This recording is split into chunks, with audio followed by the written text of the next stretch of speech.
എപ്പിസോഡിന്റെ opening സീനിൽ ഇപ്പോൾ Roger and team അവരാണെങ്കിൽ ആ ലാസ്റ്റ് ഐലാൻഡ് അത് കണ്ടു കഴിഞ്ഞിരിക്കുകയാണ്. ആ വൺ പീസ് ട്രഷർ അതും മനസ്സിലാക്കി. മാത്രമല്ല റോജർ ആ ലാസ്റ്റ് ഐലാൻഡിന് ഒരു അടിപൊളി പേരൊക്കെ കൊടുത്ത് അങ്ങനെ ഹായ് ആയിട്ട് നിൽക്കുകയാണ്. റെയിലി ആണെങ്കിൽ ഇപ്പോൾ ഓടനോട് ചോദിക്കും, ലാസ്റ്റ് ഐലാൻഡ് അത് കണ്ടിട്ട് എന്ത് തോന്നി? അതിനവനാണെങ്കിൽ സന്തോഷത്തിൽ പറയും, എൻ്റെ ജന്മം അത് സഫലമായി. സത്യത്തിൽ ഇതൊക്കെ കാണാൻ കഴിയുമെന്ന് ഞാൻ കരുതിയതല്ല.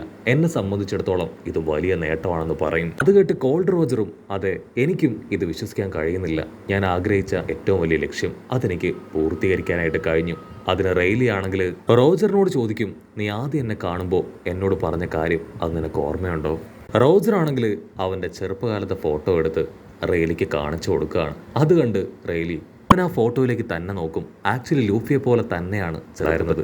അവൻ്റെ തലയിലുണ്ടായിരുന്ന ആ തൊപ്പിയാണ് ഷാങ്ക്സിന് സമ്മാനമായി നൽകിയത്. അത് ഷാങ്ക്സ് ആണെങ്കിൽ ഇപ്പൊ ലൂഫിക്കും സമ്മാനമായി കൊടുത്തു. ആക്ച്വലി റോജർ അവൻ റെയിലിയോട് പറഞ്ഞ കാര്യം മറ്റൊന്നുമല്ല, നമ്മൾ രണ്ടുപേരും ഒന്നിച്ചത് വിധിയാണ്. നമ്മൾ രണ്ടുപേരും ഒന്നിച്ച് ഈ ലോകത്തെ കീഴടക്കും. അതാണ് റോജർ റെയിലിയോട് പറഞ്ഞത്. കട്ട് ചെയ്ത മറ്റൊരു ഭാഗത്ത് ബഗ്ഗിക്കാണെങ്കിൽ അത് താങ്ങാനായിട്ട് കഴിയുന്നില്ല. ആ ഒരു ലാസ്റ്റ് ഐലാൻഡ് കാണാൻ കഴിയാഞ്ഞതിൽ ഒരുപാട് വിഷമത്തിൽ ചിക്കൻ കാലൊക്കെ കടിച്ചു പറിച്ച് അങ്ങനെ ഇരിക്കുകയാണ്.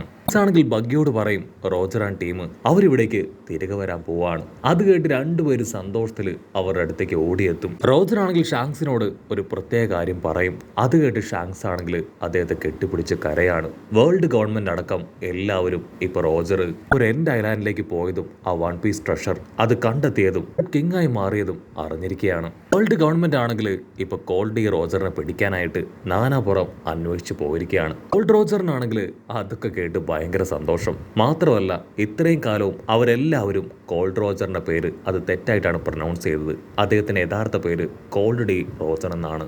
പൈററ്റ്സുകൾ, ഗവൺമെന്റ് എംപ്ലോയീസ്, കാർപ്പ് അങ്ങനെ എല്ലാവരും ഇപ്പോൾ റോജറിനെ അന്വേഷിച്ച് ലോകത്തിന്റെ മുക്കും മൂലയിലേക്കും വലിയ വലിയ കപ്പലുകളൊക്കെ ആയിട്ട് പോയിക്കൊണ്ടിരിക്കുകയാണ്. അവരുടെ ഒരേ ഒരു ലക്ഷ്യം റോജറിനെ പിടിക്കുക എന്നത് മാത്രം. ഇവിടെ കോൾഡ് ഡി റോജർ ആണെങ്കിൽ അവൻ്റെ ടീംമേറ്റ്സിനെ എല്ലാം കൂട്ടി വലിയൊരു മീറ്റിംഗ് അറേഞ്ച് ചെയ്തിരിക്കുകയാണ്. Thank you very much. സത്യത്തിൽ നിങ്ങൾ എല്ലാവരും ഉള്ളതുകൊണ്ടാണ് ഈ ലിമിറ്റഡ് ടൈമിൽ എൻ്റെ ലക്ഷ്യം അത് കംപ്ലീറ്റ് ചെയ്യാൻ കഴിഞ്ഞതെന്ന് പറഞ്ഞ് റോജർ ആണെങ്കിൽ നന്ദി പറയും. അത് കേട്ട് എല്ലാവർക്കും ഭയങ്കര അത്ഭുതം. ബോസ്, നിങ്ങൾ ഒരിക്കലും ഞങ്ങളോട് നന്ദി പറയാനായിട്ട് പാടില്ല. ഞങ്ങളുടെ കഴിവും സാക്രിഫൈസും കൊണ്ടാണ് ഞങ്ങൾക്ക് ആ ഒരു ഐലാൻഡിലേക്ക് എത്താൻ കഴിഞ്ഞതും ഞങ്ങൾക്കും ആ ഒരു വൺ പീസ് കാണാൻ സാധിച്ചതും. റോജർ ആണെങ്കിൽ വീണ്ടും പറയും, ഇത് നമ്മൾ പിരിയാനുള്ള സമയമാണ്. അത് കേട്ട് അവരെല്ലാവരും ഞെട്ടുകയാണ്. ഷാങ്ക്സ് ആണെങ്കിൽ പൊട്ടിക്കരയും. അതേസമയം റോജർ ആണെങ്കിൽ ഒരു ഫ്ലാഷ് ബാക്ക് ആലോചിക്കുകയാണ്. അവർ ഫിഷ്മാൻ ഐലാൻഡിൽ നിന്ന് തിരികെ വരുന്ന സമയത്ത് അവൻ വീണ്ടും അവിടെയുള്ള സീക്കിങ്സ് ഒരു സംസാരിക്കുന്നത് കേട്ടിരുന്നു.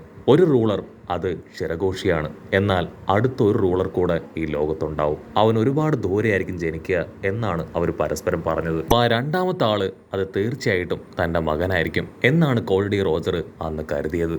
റോജർ ആണെങ്കിൽ ഇപ്പൊ കാര്യങ്ങളെല്ലാം ഓർത്ത് ഒരുപാട് സന്തോഷത്തില് റെയിലിയുടെ തോളില് അങ്ങനെ കൈയൊക്കെ ഇട്ട് ഹായ് ആയിട്ട് മുൻപോട്ടേക്ക് പോവാണ്. ഇനി എനിക്ക് ആരോട് മത്സരിക്കണ്ട, നേവിയോട് ഫൈറ്റ് ചെയ്യണ്ട. അപ്പോൾ എത്രയും വേഗവും നേവി ആൾക്കാരില്ലാത്ത സ്ഥലത്തേക്ക് ടേൺ ചെയ്യണം. അതിനുശേഷം ഓടനെ അവന്റെ ഐലാൻഡിലേക്ക് സേഫായി എത്തിക്കണം. റോജർ ആണെങ്കിൽ ഇപ്പൊ ഓടനോട് യാത്ര പറയാണ്. കാരണം റോജറിന് ഇനി കുറച്ച് കാലങ്ങൾ കൂടെ മാത്രമേ ജീവിക്കാനായിട്ട് കഴിയുള്ളൂ.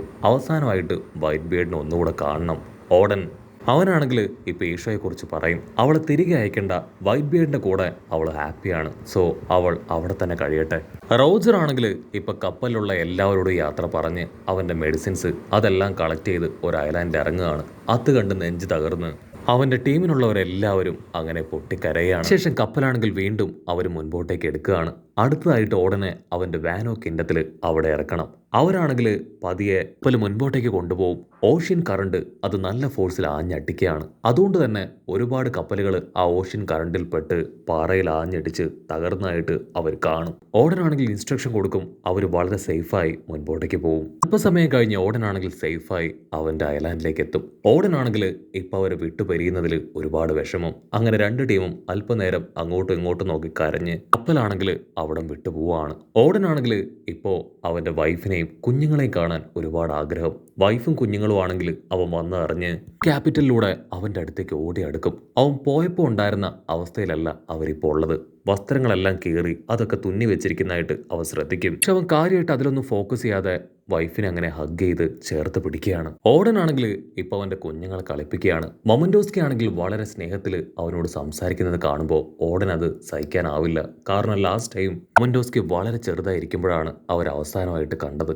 ഇപ്പോ അവന്റെ കുഞ്ഞു മുഖവും ചോദ്യങ്ങളൊക്കെ കേട്ട് അവൻ ഒരുപാട് വിഷമവും സന്തോഷവും ഒക്കെ തോന്നും. അവനാണെങ്കിൽ ചുറ്റും നോക്കും. അവൻ ദൂരത്തായിട്ട് 2 ഫാക്ടറികൾ കാണും. അവൻ അവസാനമായിട്ട് അവിടുന്ന് കടന്നു പോകുമ്പോൾ അങ്ങനെ ഒരു ഫാക്ടറികളൊന്നും അവിടെ ഉണ്ടായിരുന്നില്ല. മാത്രമല്ല ഒരു സന്തോഷത്തോടു കൂടെ ഓടി വരുന്ന കെന്നും ടീമും അവരാണെങ്കിൽ ഒരുപാട് വിഷമത്തിൽ അവന്റെ അടുത്തേക്ക് വന്ന് അവനെ ചീത്ത വിളിക്കുകയാണ്.